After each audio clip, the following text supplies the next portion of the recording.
I know you know this, but there are phases and seasons in your life as a woman, and I feel that health class failed you. Well, there's a couple different variations.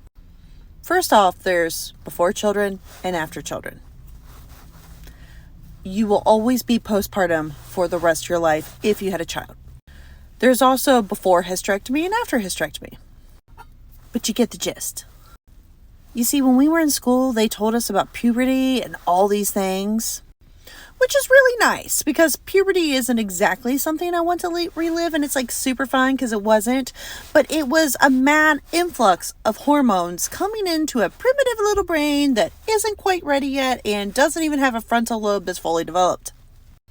Now our frontal lobes are fully developed, but our hormones are in a constant state of flux, and no one told you this.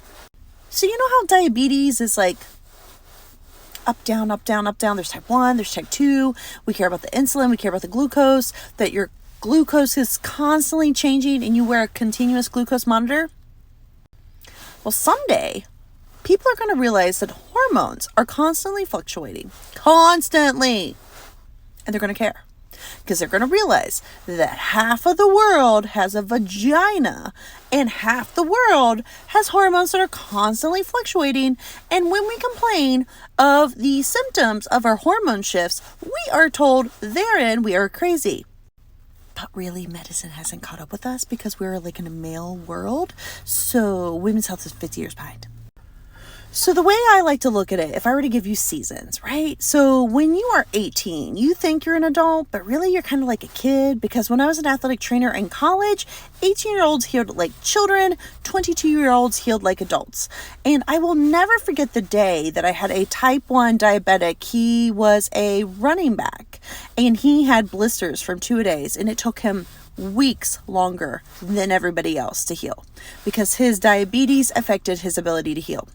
So keep that in mind. Your hormones also affect all sorts of things. But diabetes is something we all recognize that there is this fluctuation, but nobody accepts hormones do the same thing. Okay, so then you enter into childbearing years. About 25, you're a big kid enough. You can vote, you can smoke, you can drink, you can rent a car, you can rent a hotel room. Also about this time, your hormones as a female are really solid. So 25 is where like, oh right, my hormones are strong. And my people that have connective tissue disorders, it is a bumpy ride from 18 to 25 as your hormones stabilize. From 25 to 35, buckle up, kids, because these are prime childbearing years, optimum collagen, optimum hormones.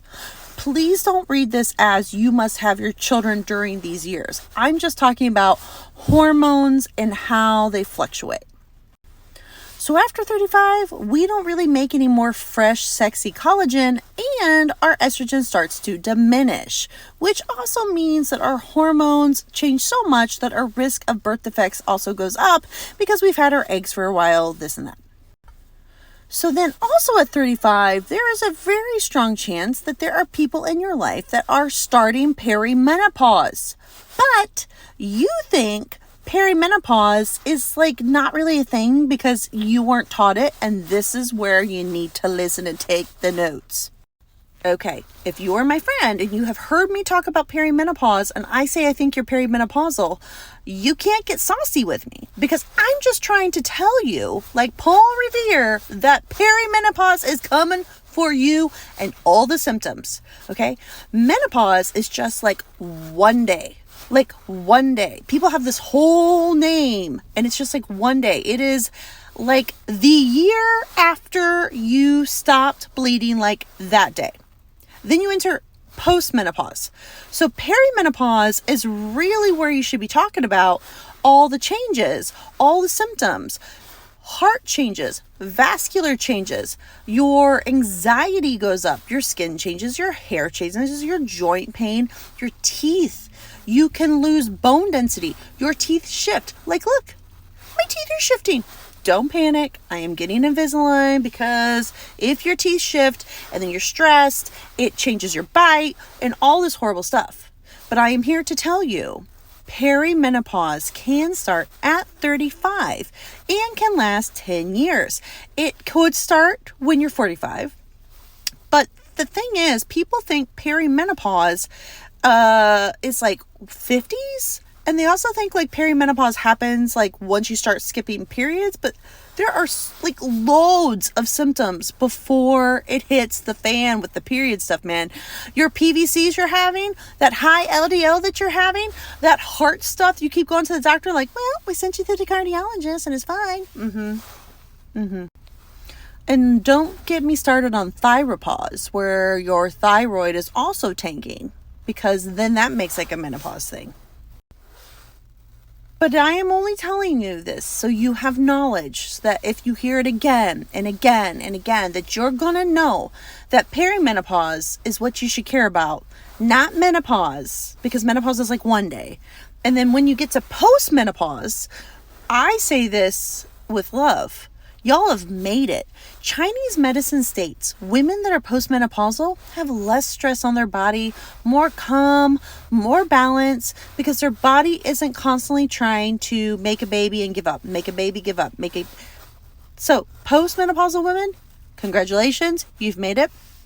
If you're menopause, maybe you're perimenopause, also congratulations, you know.